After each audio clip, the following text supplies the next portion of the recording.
see him in the doctor's office in the morning. We had put him in bed with us that night because he was so young, and about 4 o'clock in the morning I noticed that he was very restless. So I got him up and took him to the kitchen. He was real thirsty, and gave him a drink of water. He seemed real listless and very, very thirsty, kind of almost dehydrated, and I noticed that his eyes were kind of rolling back into his head. Well, that could be cause for alarm. Yes, so I also noticed at the time that on the palm of his hand he had what looked like a bruise. There was one spot on his hand. And then I looked at him and his chest looked like it was almost polka dotted. It had little blue dots. And when we got to the ER, it was probably about 4:30 in the morning. And like usual, well, not like usual, it wasn't very busy, so there really wasn't many people up front. Right. And I needed to change Kyle's diaper, and when I did that, I lifted him up to clean him off, and his entire back was black, and we had not been seen yet. So I called out to the nurse. I said, is anyone going to help me? You know, there's something really wrong with my son. So they came out and grabbed Kyle from me and took him in the back to get his vitals, of course, and they could get no vitals. So at this point in your life, you think that you've lost your son. Yes. And it doesn't look good. No, they told us to contact our priest, so we did.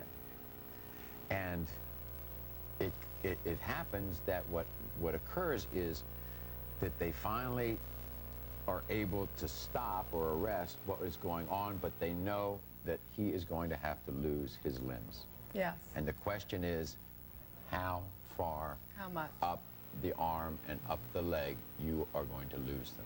Well, actually, we were hoping that it would just be fingers and toes, and that the dark tissue that had died would just be debrided or fall off, and that, you know, we would go on with missing some fingers and toes, which that was okay. You know, we really didn't ever think that it would be as devastating as it turned out to be. And is this when you got upset, when you realized that it could be this much of an amputation? Yes, we really didn't expect that, you know, that it would be so devastating. And to imagine having a perfectly normal, healthy child to come out a quad-amputee was devastating. Now, 9.5 years later. He's doing great. He's doing terrific. You're doing great. You're in school, Kyle? Mm-hmm. And what are your grades? A's and B's. Just A's and B's, huh? Occasional C. Do you know that I went through school, I never got an A or a B? I was not that good at student. Now, what is it like in school? Is this the way you go to school, or do you wear attachments at all, or is this the way you go to school? This is the way I go to school. And how do the kids treat you? They treat me like a normal human being. And how about strangers? When you see strangers, do they look at you kind of funny? Yeah, sometimes. And what does that make you feel like? I don't know. What would you like for them to do? Just to think of me as a normal human being. Sure, I bet. Now, do you do everything you want to do? Mm-hmm. I mean, there are obvious things at home that everybody does. We take them for granted. And we're going to see how Kyle does them, all right? First of all, you go to school, you get A's and B's. That means one thing, Kyle. You got to write. Can you write your name? Can you write stuff? Mm-hmm. Let's go see. Can you do this? How do we do this? Can I help him off? Your father want to help you off? Okay. Go ahead. All right. There you go. Okay.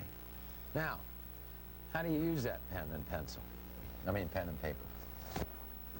Put the pen in between my arm and my Just help you a little bit. chin. Okay. You got it? You got it? Mm-hmm. Okay.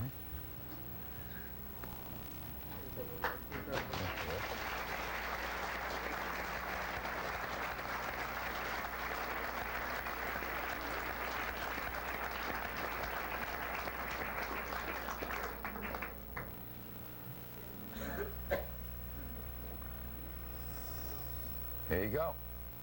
Kyle D. Romano. How's that? How about using the phone for us, Kyle? How do you handle the phone? it up with my right arm, Right. put it to my ear, and I dial the number with my left arm. There you go. Perfect. There you go. All right, now, you got to eat, right? I mean, you look like a healthy kid, right? How do you eat? Well,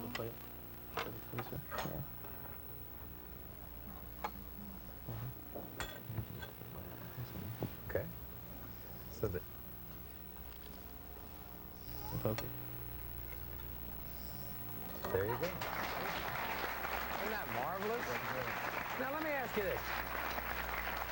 Was this a long process, David, for him to be able to do this? I mean, he's 11 now.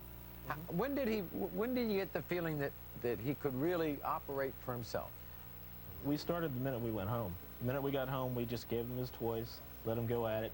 We'd give him a hand with things, maybe modify things a little bit. And a lot of times he'd think of his own way of doing playing with his toys, playing as he grew older, started playing Nintendo, then the Game Boy. So he kind of developed this whole system himself. Did it on his own. We started with crayons, gave him crayons, and he started drawing. So.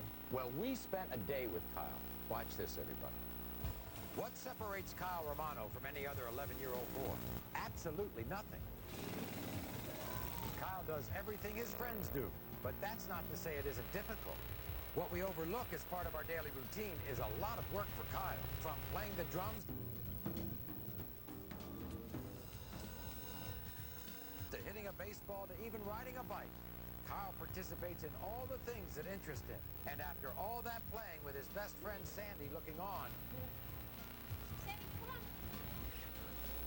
Kyle likes to do what any other 11-year-old boy would want to do. Thank you. We'll be back right after this.